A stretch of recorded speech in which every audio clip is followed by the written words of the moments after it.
And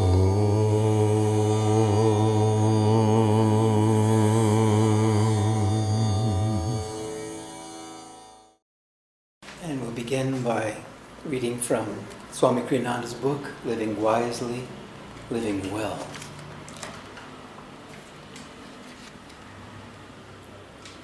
When communicating face-to-face with others, express your thoughts also through your eyes. To rely only on words is to reduce communication by half.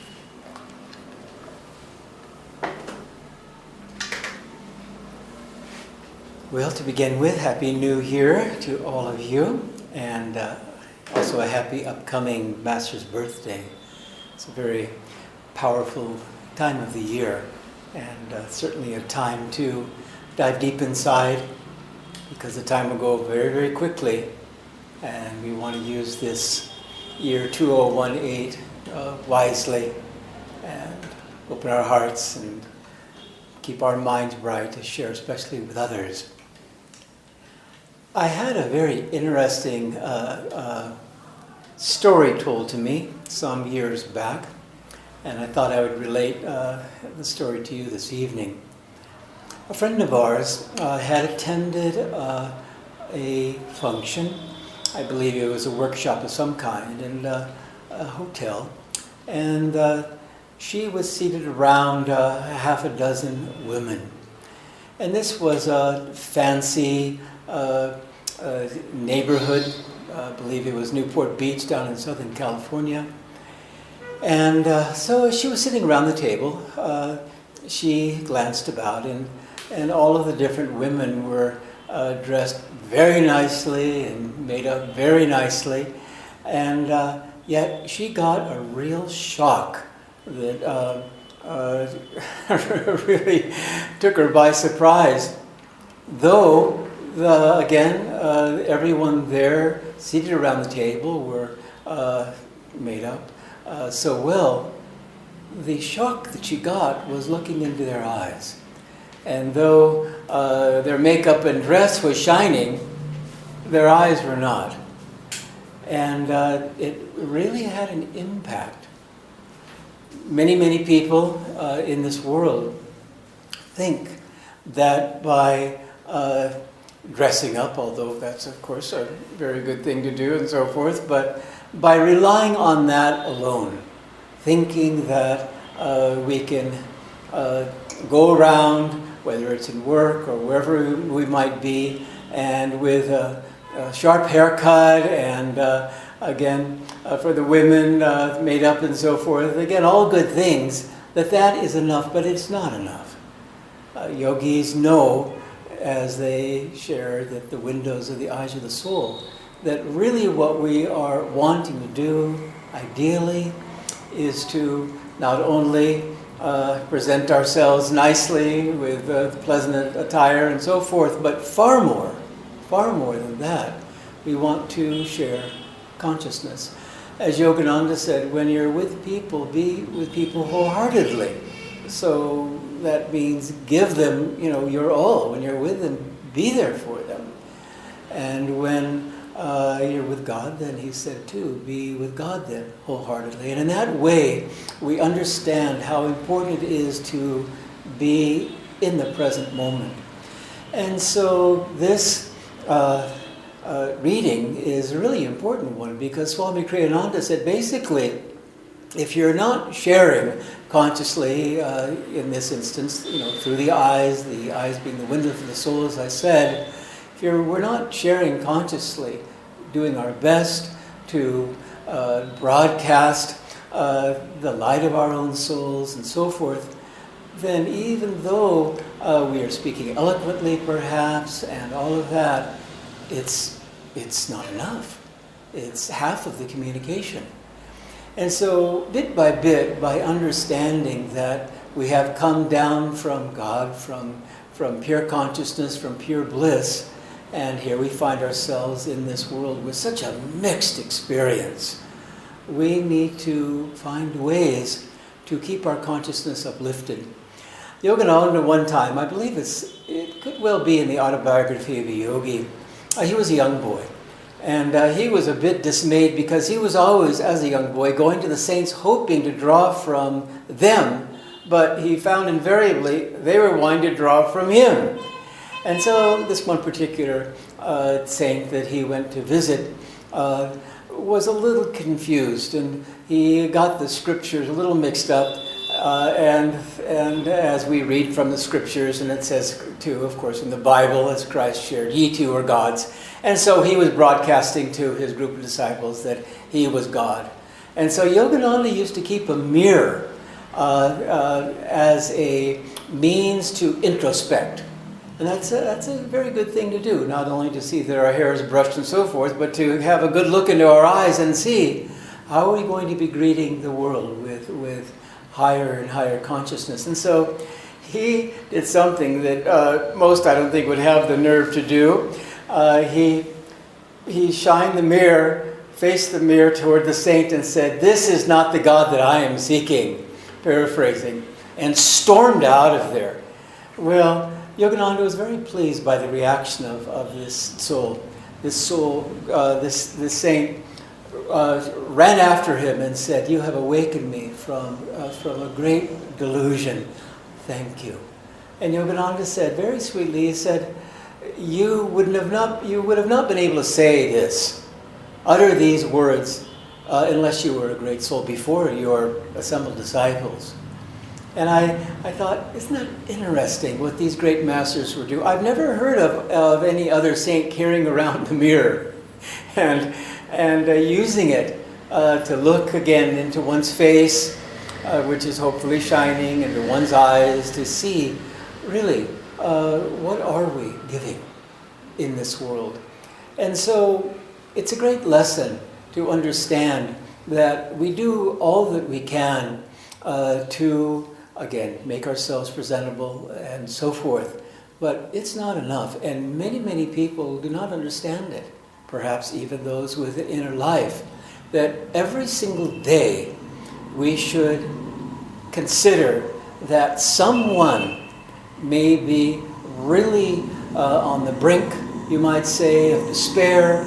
Others might need a real boost of confidence, and on it goes. And if we can be vehicles for encouragement, again, shine that light of the soul to these different ones that we may never meet again, then their lives perhaps will be changed.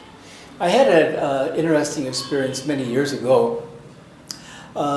Roma, my wife and I, were running the seclusion retreat, Yogananda's and Swami Kriyananda's first original property in California. And for some reason, and we got many different types of guests, but we didn't get this type of guest all that often. And the guy was hostile. And I thought, I'm not sure if you're going to get much out of this retreat. I didn't say that to him naturally. But I thought, my gosh, probably he should start maybe at some gym or something and work out, all of his various frustrations, and then come to the retreat where he's, a little bit more uplifted. Anyway, there I was greeting him. I was there working at the office, taking his registration. And for some reason, I thought, and of course it's always a good thing, but for some reason I thought to really pour on the prayers. As Yogananda said, little do people know what radical changes are possible through prayer. And so I found myself inspired, and I can't remember another time like this, where pretty much the whole weekend was devoted to praying for him.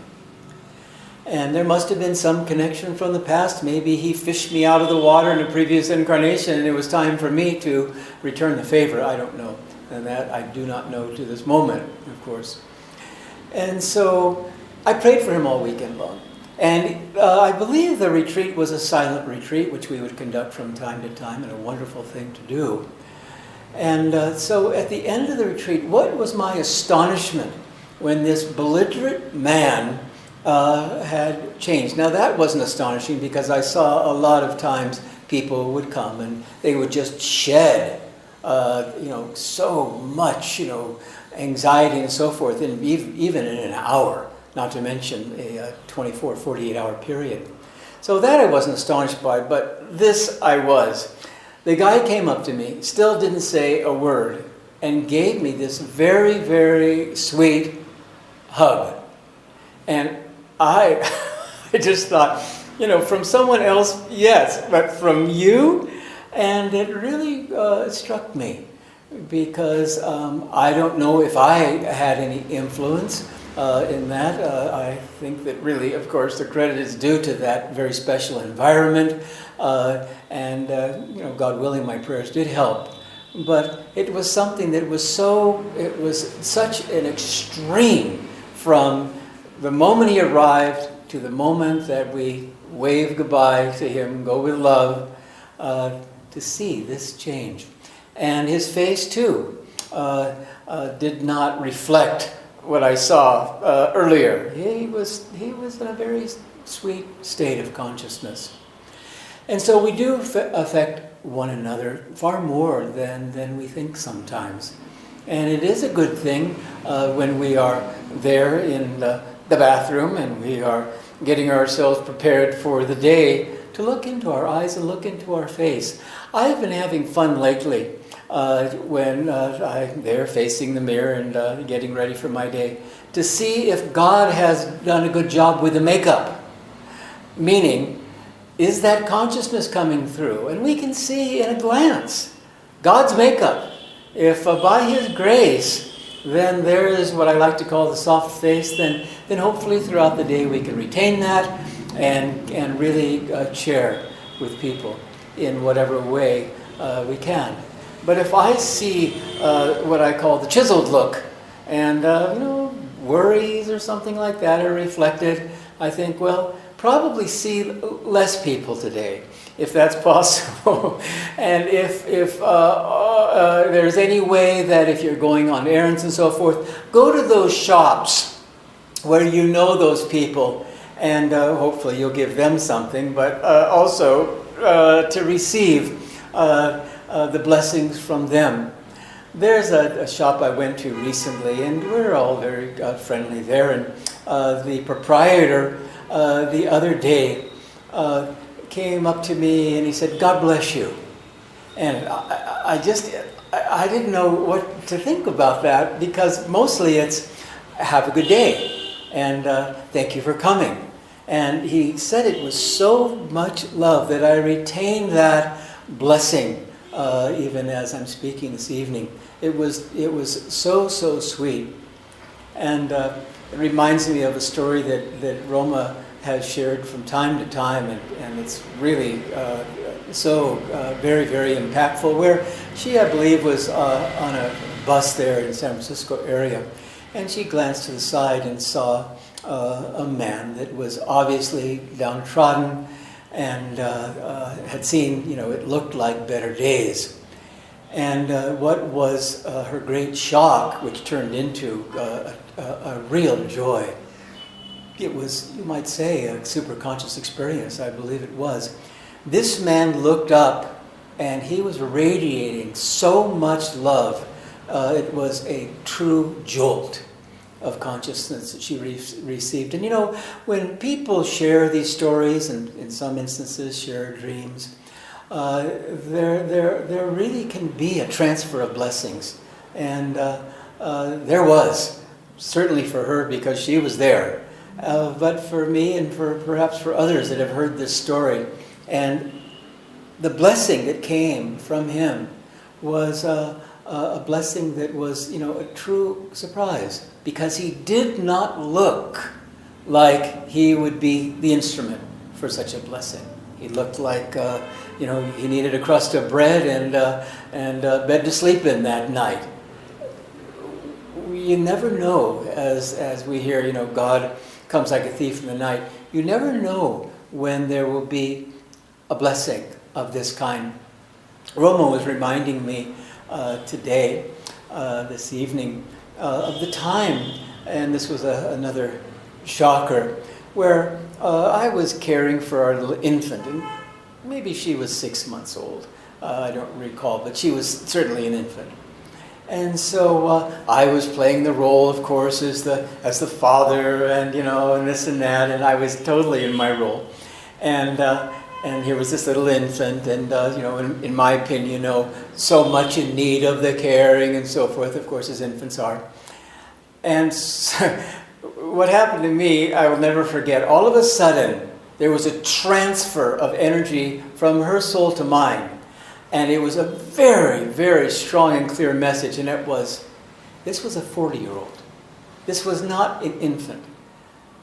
And you, Dad, may be thinking that you're playing this role, but the fact of the matter is, I don't think so. I'm an adult. Yes, I am for a time in this small little infant form, and you're, dutifully performing your duties. And I almost dropped her because I just wasn't prepared for that message. And yet I have always, kept it in mind from time to time that we really, really need to stay alert and stay aware, because we just don't know when God will, come out seemingly behind a tree or something and send this light and blessings to us. So when we think of communication and when we are with people, it's really, it's tricky. Because as Yogananda said, if you want to be successful, then shake hands with a successful person, particularly in your field. You're an aspiring artist, go find an artist who's successful. That could be possibly your mentor, and shake his hands. The exchange of magnetism is very important. Well, the exchange of magnetism through the eyes is very, very important too. And so we have to be on one level protected. As Yogananda said, if you wanted to speed along the effort in growing devotion, then environment plays a vital part, quite something to meditate on. And yet we don't always, in making a living and all of this, are we able to choose the ideal and heavenly environment. We have to deal with what we've been given, and we're grateful for that. But nevertheless, we have to be mindful that some people, they've either had a bad day, or as I like to joke, a bad incarnation. Hopefully it'll get better. God knows what. But when you look into their eyes, you feel like you're needing to struggle to keep your consciousness uplifted. And so I've always kept in mind this.